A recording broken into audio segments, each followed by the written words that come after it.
Но на Ленской горнолыжной базе состоялись традиционные соревнования по лыжным гонкам среди школьных команд «Сюжет» Дмитрия Вильчевского. Соревнования разбили на 3 этапа по дням и стилям: классический, свободный и эстафета. Ею завершился финальный день спортивных состязаний.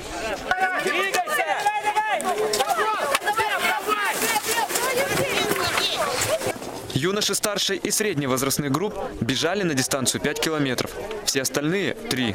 Самые маленькие лыжники преодолевали расстояние в 1 километр. Снежная зима создала все условия для создания хороших трасс.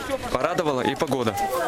Когда тепло, лыжи катят лучше. Для опытных спортсменов, конечно же, это передовая ситуация. Так каждый день почти соревнуемся. Для нас это уже привычно бегать.